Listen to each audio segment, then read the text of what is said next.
Com a Unimed Campos, você pode contar com 15 recursos próprios que garantem mais assistência e cuidado.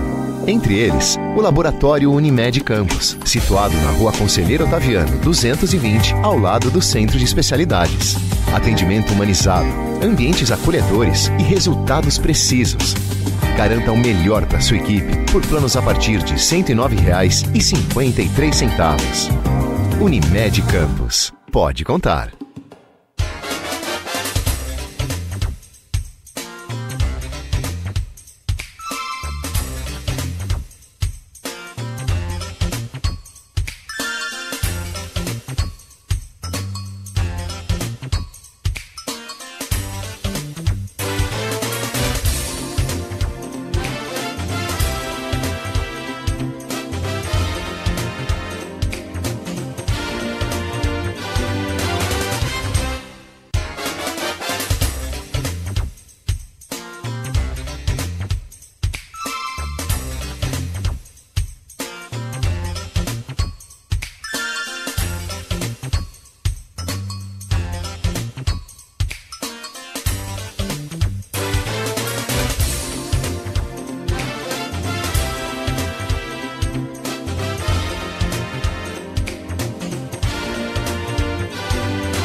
Gente, 8 horas 20 minutos, já voltamos com o Folha no Ar ao vivo aqui pela Folha FM, hoje quarta-feira, dia 18 de junho, amanhã é feriado, dia de Corpus Christi, um feriado muito importante para a Igreja Católica e, portanto, amanhã o comércio não abre.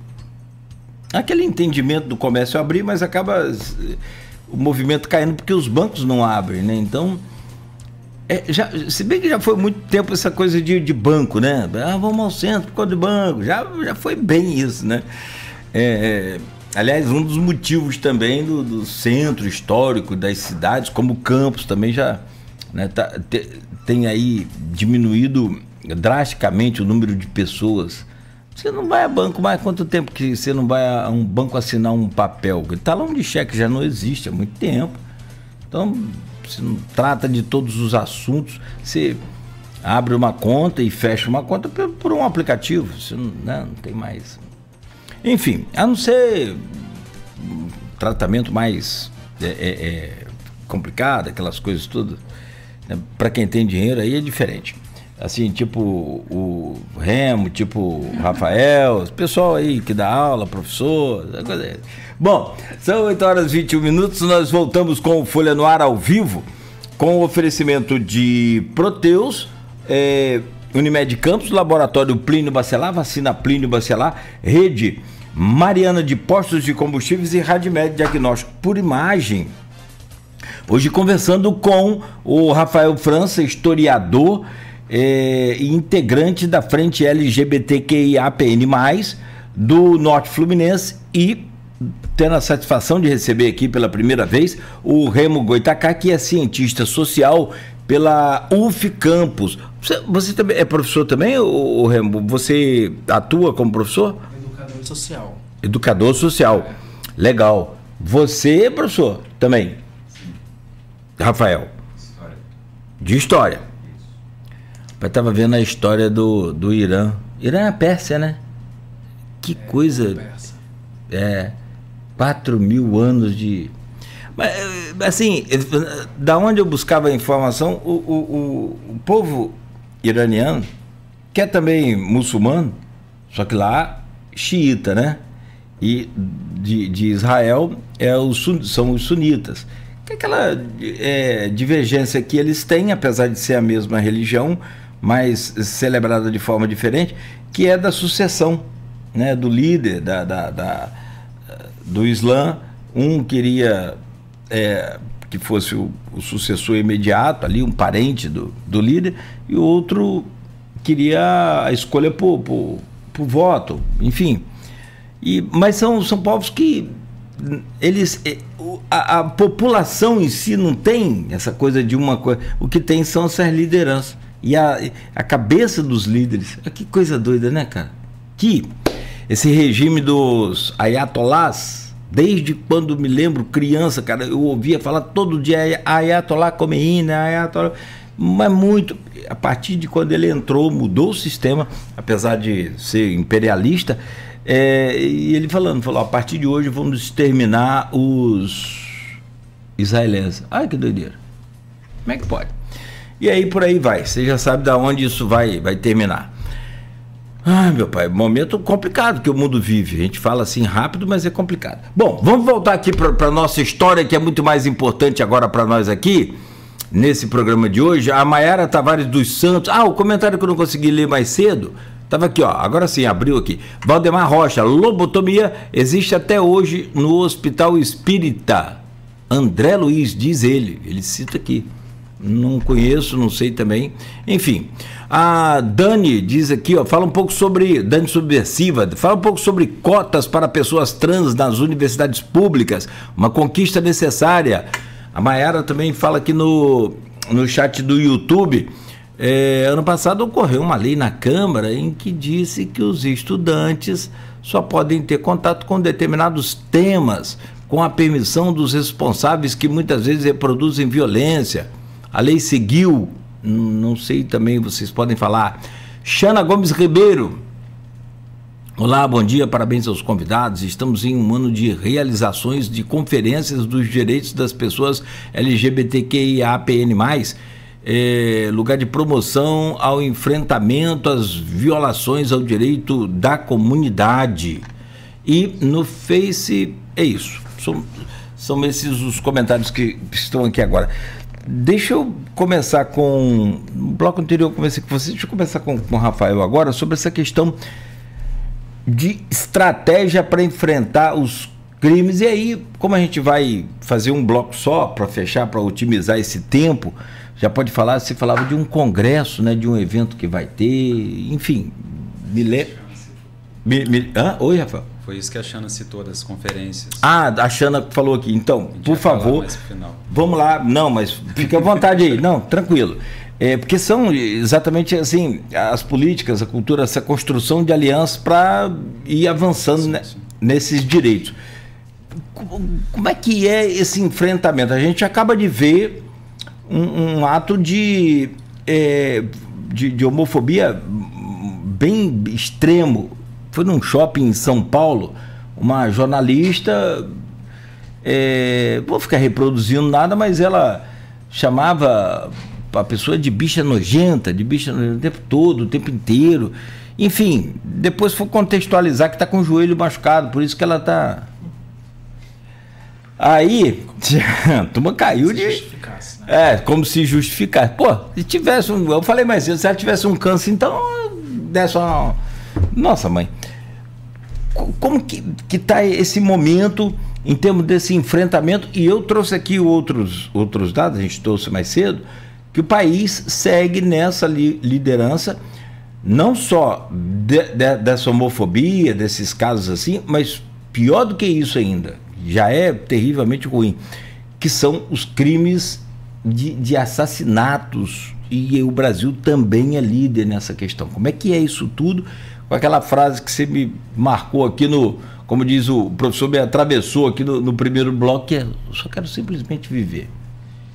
Eu penso que quando a gente fala de violência, assim, para combater a violência, o primeiro passo é reconhecer que ela existe, né? Assim, porque você não combate aquilo que você não reconhece que existe. E aí, respondendo ao que uma colega perguntou sobre a lei, né, de campus, que é uma lei inconstitucional, que foi proposta por um vereador, aprovada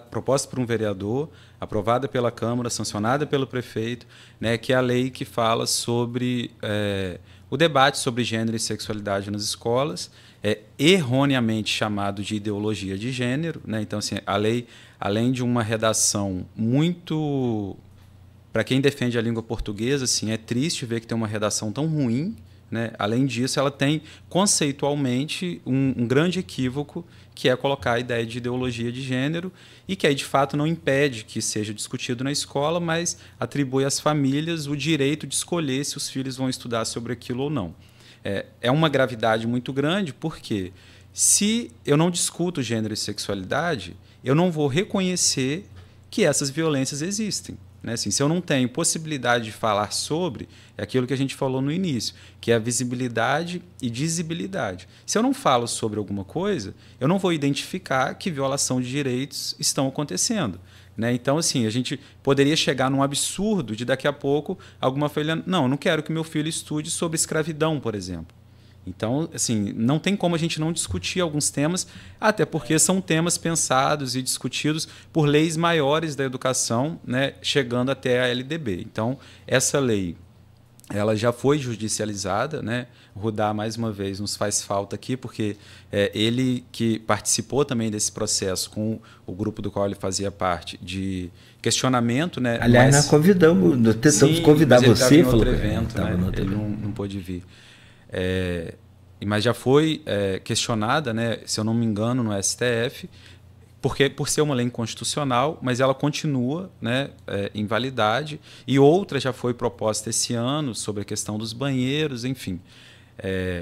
Mas eu acho que a violência a gente precisa reconhecer, né, reconhecer que ela existe, para que então a gente possa lutar pelo seu fim.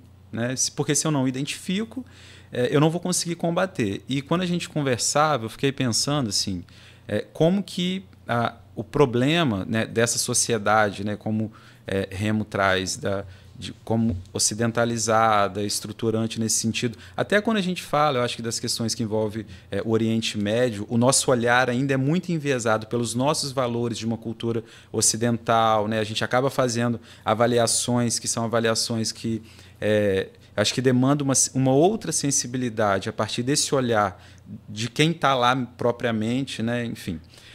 E aí, nesse sentido, eu acho que essa sociedade que a gente tem, na verdade, não tem problema com os nossos corpos e a nossa presença. Por quê? Nós sempre estivemos presentes, por exemplo, nos carnavais. Né? E se a gente pega a história de Campos, a presença das travestis nos carnavais campistas era estampada na capa do Monitor Campista, né, da Folha da Manhã. Os jornais enalteciam os corpos de pessoas trans. Em Campos, hein? Em Campos. Então, mas aí isso que é curioso e interessante, né? Porque esse sistema, ele diz que você pode estar ali, no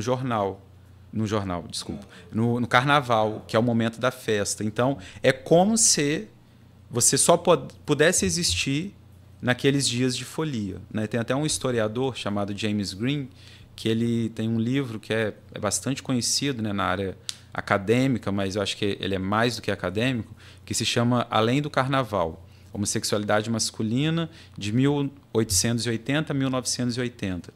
Claro que ele pega Rio de Janeiro e São Paulo, né, duas grandes cidades, mas eu acho que já mostra um pouco assim, como que essa sociedade aceita esses corpos, principalmente de pessoas trans, ou de homens que se travestem esporadicamente, né, para as festas de carnaval. Já vista os blocos, né? Das piranhas, né? O bloco das piranhas, isso. Boneca do Valdir. Exato. Então, e inúmeros outros que tem na nossa região, né? Isso está autorizado, né? Isso ali é possível. Isso é normal. Porque tem carnaval. Mas aí quando, né, extrapola aqueles dias de folia, a sociedade te encara com violência. Então, assim, eu já tive a oportunidade de entrevistar, né, com o meu trabalho de pesquisa, inúmeras pessoas trans que, no seu cotidiano, tinham que se vestir eram mulheres trans ou travestis, que tinham que se vestir com roupas masculinas para estar no seu trabalho, né? Ou que tinham que se desmontar para poder andar pela rua durante o dia, porque no carnaval ou no espaço de prostituição, aí aqui assim, nada contra a prostituição, evidentemente, mas entendendo, e nada contra o carnaval também, que é fundamental, mas entendendo que há lugares em que a sociedade autoriza que nós estejamos, né? Em outros lugares, não, porque aí, quando a gente começa a demandar essa visibilidade e está numa bancada, né, num jornal, ou então numa sala de aula, num consultório médico, num escritório de advocacia. Não, mas aí não, né, porque aí já é demais. E como que isso chega na violência? Hoje, esses dados que a Renata fala, né, que você também falou, que a gente é um dos países que mais mata a população LGBT, principalmente as pessoas trans, né, e isso é fato, ao mesmo tempo, a gente tem, segundo alguns dados estatísticos também, um consumo de pornografia de pessoas trans, principalmente, bastante acentuado. Então, o que a gente entenderia disso? Que, enquanto objeto de consumo, a gente pode existir. Enquanto uma figura que vai aparecer contando piada, ou então que vai aparecer no carnaval, né, que vai fazer aquela fechação e ser engraçado, você pode existir. Enquanto lugar de humor, você pode existir. Agora, enquanto um cidadão comum simples que demanda um direito de estar em qualquer lugar, isso não te é autorizado. Então, eu acho que isso vai mostrando para a gente assim, como que a violência tem várias faces, né? A violência não é só a violência física. A gente tem violência psicológica, a gente tem inúmeras formas e estratégias de violentar as pessoas, né? E o que a gente faz? Quais são as nossas estratégias? São muitas, várias, até porque nós somos muitos, vários, diversos, né?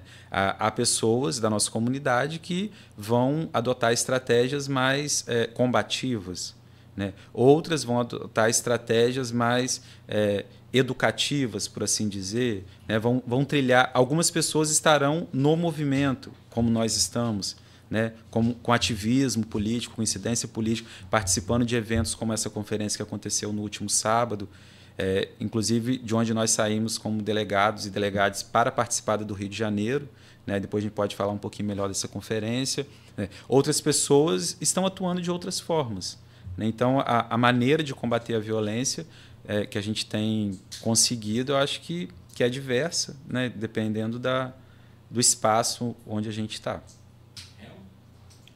Você vê essa situação toda e, claro, evidente, acrescentando aí algumas experiências intrínsecas, né, de repente. Primeiro, fazer uma correção que eu lembrei, eu falei a sigla errado da CIRD, é Subsecretaria de Igualdade Racial e Direitos Humanos. Só fazer essa correção, que eu acho que é importante, né? Sim, sim. E aí pensar em violência, né? Acho que isso acaba obrigatoriamente compondo boa parte da nossa experiência social. Não é o que a gente quer, não é o ideal, mas é a realidade, né? Desde a infância, né? A gente traz memórias e registros na nossa memória corporal, né? Que vai para além da memória da mente, né? Ou subjetiva, mas na nossa memória corporal, registros dessas violências, quer seja nos ambientes familiares, comunitários, escolares, né? Essa passagem por esses ambientes sempre são são permeados de muita violência, quer seja simbólica, física, psicológica, né? Eu venho de uma experiência religiosa cristã, então tem mais essa estrutura, né, de violência que impossibilita muitas ações assim na minha própria existência, né? Aí você traz um dado que é bastante alarmante, né, que o Brasil é o país que mais mata pessoas trans e travestis. E é importante dizer que esse dado ele não é oficial, é um dado subnotificado. Esses dados são levantados por organizações independentes como a ANTRA, IBRAT. Não existe uma pesquisa nacional, por exemplo, comandada pelo IBGE, que é a referência, né, de pesquisa no país. Não existe. Então, a gente percebe que, mesmo sendo subnotificado, é um dado extremamente alarmante, assim, né? E que coloca... Isso a gente está falando de violência, de assassinatos, né? Mas esse grupo social, né, que representa uma parte muito pequena da sociedade, né? A gente falou no bloco passado desses ataques a essas populações, né? Ataques que não é uma exclusividade da cidade de Campos, não é uma exclusividade do estado do Rio de Janeiro, nem do Brasil. É um conjunto de ações organizadas, muito bem organizadas, né, internacionalmente, né? Internacionalmente. E que isso tem reflexo na nossa sociedade, no que acontece aqui no Brasil. E essa população representa 1% da população mundial. O que 1% da população trans e travesti representa de ameaça para a sociedade? A gente não tem poder político, não tem poder econômico, não tem poder social, né? Nas nossas mãos não existe nenhum aparato que possa tornar realidade essa ameaça que tanto nos acusam, né? Então, assim, é importante a gente refletir que hoje, no contexto social atual, social e político atual, é essa população que está sendo perseguida, né? E que está sendo utilizada como bode expiatório, né? Para camuflar, né, intenções outras de grupos específicos da sociedade. Mas, em outros momentos históricos, outras populações igualmente vulnerabilizadas, igualmente violentadas, já foi esse bode expiatório, né? E outras populações continuam sendo, né? E se a gente for pensar de uma forma mais ampla, né? Pessoas empobrecidas, favelizadas, pessoas negras, pessoas indígenas, mulheres, crianças, pessoas idosas, né? Então, pessoas PCDs. Então, todos esses grupos sociais, em certa medida, afetado por ações como essa, né? Então, mais uma vez, né? Momentos como esse, diálogo de forma ampliada em diversos setores da sociedade podem ajudar a combater e fortalecer esse discurso pró-vida, né? Porque o que a gente está falando é isso, a gente só quer viver. Né? A gente só quer viver, a gente precisa viver, né? Porque a gente tem planos, a gente tem sonhos, a gente tem objetivos, por mais que não queiram que a gente os tenha, a gente tem, né? Então a gente só quer viver e quer construir também uma sociedade melhor, assim como os nossos e as nossas ancestrais fizeram para que a gente possa estar aqui, né? Esse espaço, por mais corriqueiro e comum que possa parecer, pode se tornar um marco também, né? Porque um tempo atrás isso nem aconteceria, não poderia acontecer. Né? O mundo passa por uma transformação. Tá aqui você, né? Também como cientista, professor de história, conhece muito bem essa história. Década de 80, por exemplo, que é da minha juventude. Que foi ontem. Década de 80 foi ontem. Sim, sim. E aí você fala assim, acontecia o que naquela época? As transformações daquela época eram extremamente lentas. Você passava semana, passava mês. Você tinha assim, os congressos de medicina, por exemplo, uma referência que às vezes eu leio e vejo, acontecia de 6 meses por ano. Cara, hoje você dorme e acorda com um mundo completamente mudado. E aí, talvez eu sei lá, como entusiasta, como otimista, como sonhador também, eu vou perguntar uma coisa a vocês. Assim, é evidente que a gente tem visto muito a questão da sexualidade, então está bem aflorada nos aplicativos aí de redes sociais. Você vai para o TikTok, você vai, né, tem muita coisa, está mais relacionada à sexualidade, mas é uma mudança, porque nem antes você tinha essa exposição. Vocês comentaram, você comentou, você tinha que, no carnaval se transformava de fato, depois você tinha que voltar a usar as roupas e os comportamentos que a sociedade exigia. É possível sonhar assim num tempo próximo, num tempo curto, talvez, uma mudança mais intensa e talvez mais real porque eu não sei se isso vai acontecer assim na totalidade, mas a gente vai envelhecendo, né? A gente vai passar e vem aí as novas gerações. Você consegue imaginar isso, Remo? Assim, como que você... essa transformação de aceitação do que é de fato normal? Olha, eu preciso ser uma pessoa bem otimista, né? Preciso para viver, né? Então, assim, eu acho que por mais retrocesso que a gente enfrente, por mais ataque, perseguição que a gente enfrente, a luta ela vai continuar, né? Porque desde que o mundo é mundo, esses grupos minoritários em representação política, não minoritários em quantidade, né? Porque o povo é muito maior, né? Só que é isso, né? Existem diversos mecanismos de controle dessa população, né? Mas eu penso que a gente não vai parar de lutar. Independente do ataque que vier, independente do retrocesso que vier, a gente não vai parar de lutar. Assim como quem veio antes não parou de lutar. Muitas das pessoas deram suas vidas, né? E não porque elas quiseram dar suas vidas, né? Porque suas vidas foram ceifadas, assim, né? Foram retiradas de forma covarde, né? De forma violenta, na tentativa de acabar com esse movimento, de acabar com a luta, mas isso não acontece, né? A história do mundo que a gente conhece é justamente essa, né?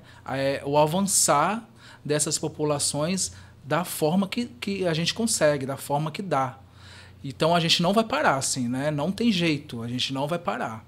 Podem fazer o que tiver que fazer, mas a gente não vai parar e vai continuar nesse movimento que é contínuo, que é constante, que é para além de mim, que é para além do Rafael. É uma luta coletiva, não é uma luta que se faz sozinha.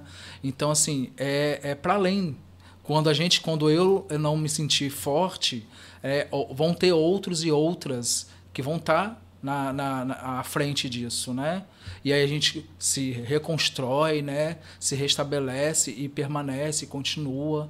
Então, assim, eu penso que é necessário, né? Não existe outra... A gente luta desde que nasce. Tem outra né? opção. Se eu estou aqui hoje conversando com vocês, né? E falando tudo isso, é porque é uma vida de luta, assim, né? Independente se essa vida esteja ligada ao movimento social organizado ou não, né? Existir nessa sociedade é uma luta constante. E isso vai continuar, independente do que certos setores queiram impor a essa sociedade, impor as nossas vivências, a gente vai continuar nessa luta. Rafael? Então, a luta não é uma opção, né? É um chamado. Assim. Uhum, se a gente não lutar, né? Você não vive, né? E certamente a gente não tem como parar, né? E eu acho que vemos também algumas conquistas, né? A gente falou bastante do ambulatório, mas se a gente for pensar a cidade de Campos, né? Eu acho que uma das primeiras coisas que eu sempre faço muita questão de frisar são as pessoas que vieram antes da gente, né?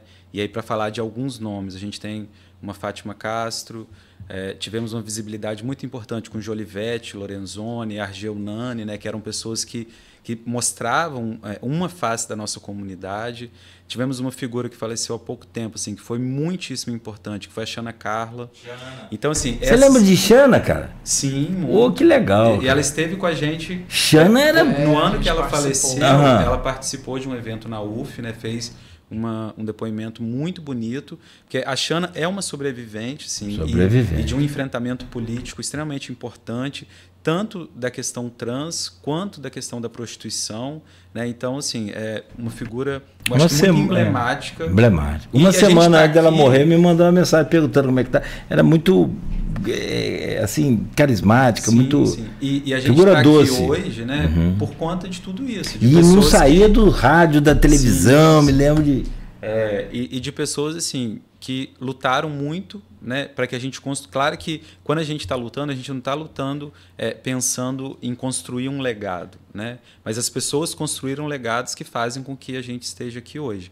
E o efeito disso não é só a gente estar aqui, né? A gente tem um ambulatório, a gente tem Centro de Cidadania LGBT. Isso que eu ia falar, um centro de cidadania que está em funcionamento, que é um equipamento do governo do estado, né? Inclusive a Xana, que fez o comentário, que é hoje a coordenadora do Centro de Cidadania, com uma equipe muito importante, é um equipamento do governo do Estado.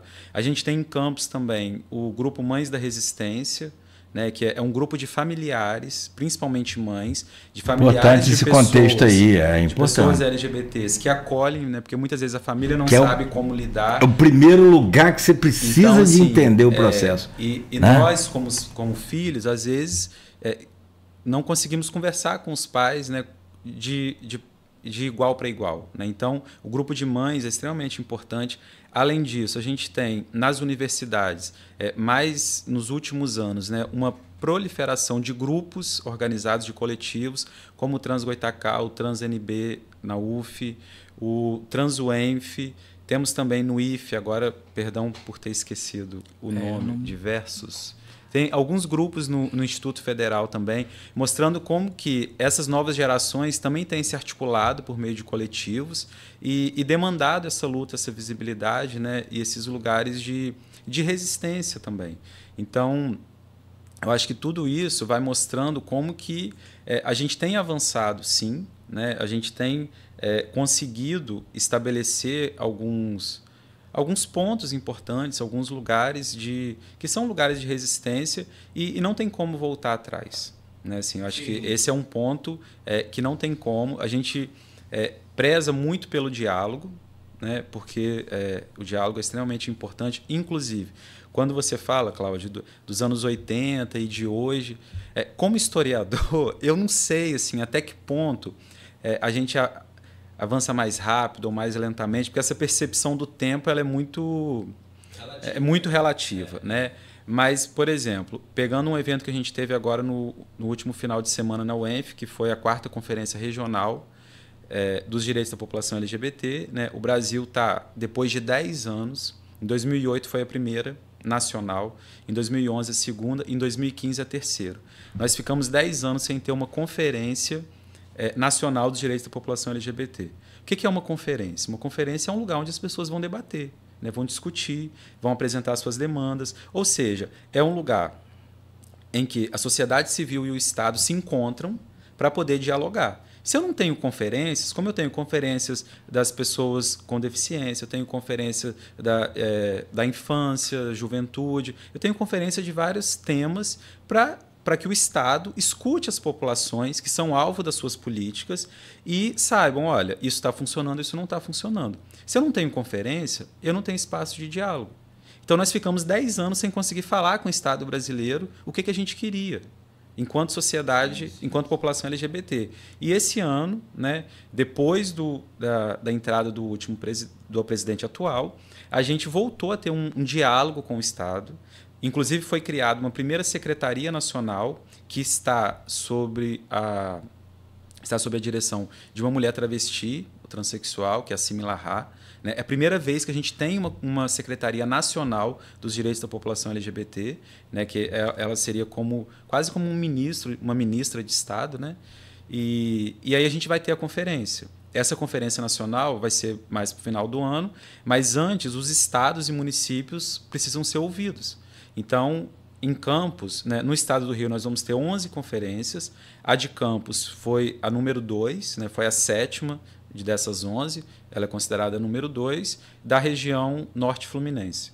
Então, foram 8 municípios, nos reunimos na UENF no último sábado, né, foi um dia inteiro de muito trabalho, muita discussão, para apresentar as demandas regionais e tirar os delegados e delegadas, né, usando a linguagem neutra, que é importante, para essa conferência estadual que vai acontecer no início de agosto, no Rio de Janeiro.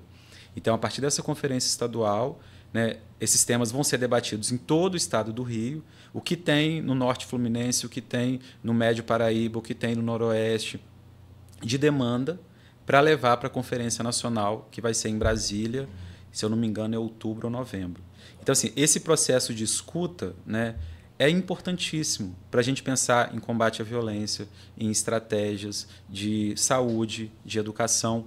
E um apelo que eu faço, assim, né, ninguém precisa concordar com a gente, ninguém precisa pensar como a gente, é até melhor que não pense. Mas vamos debater de forma honesta, né, assim, vamos usar o lugar que a gente está de maneira responsável.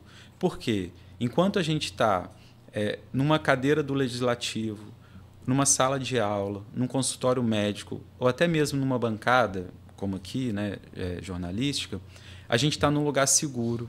Nós somos pessoas adultas, que temos uma trajetória e temos um mínimo de segurança de vida, né, assim, de alimentação, de moradia, minimamente. E há muitas pessoas que estão em situação de extrema vulnerabilidade. Então, um discurso hipócrita, um discurso que eu sei que é mentiroso, como a gente ouve pessoas dizendo, a gente sabe que a pessoa não tem como acreditar naquilo. Isso é desonestidade intelectual.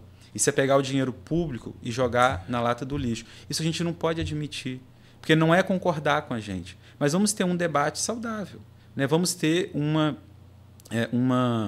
reflexão honesta, com base em questões científicas, em fatos, em realidade. Não ficar com elucubrações, ficar pensando e criando nas pessoas o medo, né? Porque é o que eu acho que a gente passa muito, eu menos, porque a gente tem padrão dentro da comunidade também, né? Então, dentro da comunidade eu sou meio que um padrão. Eu menos, outras pessoas com quem eu convivo, assim, que passam por situações das pessoas terem medo de se aproximar, né? De terem medo de estar perto. Porque, como falam muitas vezes, como a última lei esdrúxula que a gente tem, a proposta, né, o PL, de proibir o uso do banheiro para pessoas trans de acordo com a sua identidade de gênero. Isso fere resoluções federais, né, que foi proposta aqui na Câmara de Campos, justificando que uma pessoa trans pode cometer estupro, pode cometer alguma violência sexual dentro do banheiro. Assim, se isso não for má fé, eu não sei o nome. Porque qualquer dado que a gente tem mostra que quem comete violência sexual não são as pessoas trans. São os homens cis, né, e que não precisam de autorização para entrar em banheiro nenhum, porque isso acontece dentro de casa, acontece dentro da família. E uma lei que é aprovada, né, sem debate público, sem chamamento das organizações que representam, para conversar, para dialogar, né, de forma honesta, né, porque não há sem hipocrisia, esse interesse. Sem dado algum. Não existe dado algum que justifique essa lei. Não existe. Os dados são justamente o contrário, Exato. Como você está falando. Então, um diálogo honesto, assim, a gente tem outras coisas para discutir, né? Assim, bem mais importantes, né? Falar dessas... não tenha dúvida. Gente, são 8h55, o tempo voou. Não sei para vocês. Para mim aqui, são 9 horas da manhã. A gente precisa fechar... Mas assim, eu confesso que é muito pouco, queria poder fazer mais e dar mais espaço, e isso a gente vai fazendo mais, pode se preparar, Rafael já está acostumado, perturba muito. Quer dizer, mas para justamente poder oferecer esse espaço para que, né, a gente tenha aqui a sensação, como eu estou tendo agora, de que a gente teve aqui uma aula de 2 educadores aqui, de 2 mestres aí, né, sobretudo nas frases que vocês cunharam aqui e que eu resumo assim de forma muito importante e significante para todos nós, que é simplesmente viver, mais nada do que isso só. Eu fico até arrepiado, então fico muito feliz pela presença de vocês. Quanto à questão das mudanças do mundo, assim, e eu me refiro muito também à questão da globalização. Você tem o lançamento de um modelo de um carro na Europa na década de 70, 80, e ia chegar aqui no Brasil lá para o final da década de 90, meada, levava 10 anos. Então, aquela coisa. Isso é igual, sabe o quê? É igual temperatura, é temperatura. Você vai ter 27 graus, 27 graus. Agora, sensação térmica, depende se você está numa sala com ar-condicionado ou se você está lá no sol quente estourando de trabalhar. Sensação térmica é diferente, mas é exatamente aquilo que a gente comentou, né? E talvez buscando um caminho ali para a gente ver um futuro melhor, mas é isso que vocês falaram também, e eu resumo assim, do meu pensamento.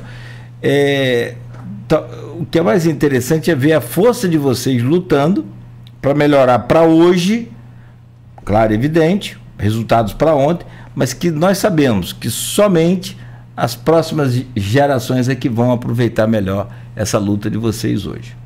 Começo com você, Rafael, agradecendo pela presença mais uma vez, pelo carinho de nos atender sempre que a gente te aciona lá. Prazer recebê-lo aqui novamente. ficar faltando alguma coisa, fique à vontade para encerrar aí com suas palavras aí, por favor. Eu quero só agradecer mesmo, né, o convite, a oportunidade de estar com o Remo também para esse debate, essa discussão. Acho que isso mostra assim, como a gente nunca está sozinho nem sozinha, né? A gente está sempre em coletividade, com diversidade. Agradecer a todo mundo que participa dessa luta com a gente, né, e colocar à frente também, à disposição para quem estiver ouvindo ou assistindo e quiser participar e integrar, né? Esses outros grupos que vão surgindo também nas universidades, que podem ser acionados por Instagram. Facebook está meio demodê já, né? Eu falo com os meus alunos. Pode tá, já ficou. Você está atrasado. Aliás, em relação ao mundo, já mudou. O É. Brasil ainda tem campus, tem bem... Mas assim, são estratégias, são ferramentas, né? Então, esses grupos, eles também...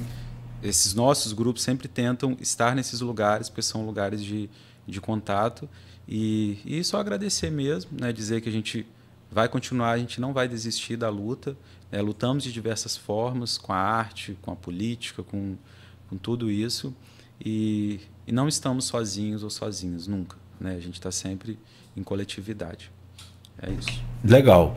Remo, que prazer te conhecer. Muito obrigado. E vai se preparando aí para te incomodar também aí agora, né? Depois pegar seu contato aí para a gente perturbar sempre com essa pauta que eu acho não só importante, mas necessária, sobretudo, de ser debatida, de ser discutida e de trazer aqui justamente essa disposição de vocês de lutarem hoje pelo que muitas das vezes vocês não vão conseguir desfrutar. Isso é muito inspirador também. Lutar por aquilo que se sabe que nem sempre você vai ter tempo hábil para conseguir aproveitar aquilo, mas você está deixando para muita gente aproveitar. Obrigado, Remo. Eu agradeço bastante a oportunidade, Rafael, querido. Agradeço o espaço também, né? Acho que é muito importante conversas como essas, né? Acho que são elucidativas. Que mais espaços como esses aconteçam, surjam. A gente está abertos a receber também e a conversar com quem quer que seja, com a instituição que seja. A gente está aqui representando um coletivo, não falo isso de forma institucional ou de organização, mas um coletivo social que é muito diverso, que é muito amplo. Então, tenham certeza que a gente não deu conta de falar sobre toda essa diversidade. Tipo série de Netflix, você tem que fazer em vários episódios. Exatamente. Olha aí, é uma proposta. Podia Eita fazer aí, vários programas, né, abordando essa temática. Então, essa comunidade, ela é diversa, ela é ampla, né, e ela está viva, né? Ela está viva e está se movimentando desde sempre, de diversas formas. Agradeço a ancestralidade, agradeço a espiritualidade, aos outros seres, que a gente não está sozinho no sentido das relações, não estamos mesmo sozinhos, mas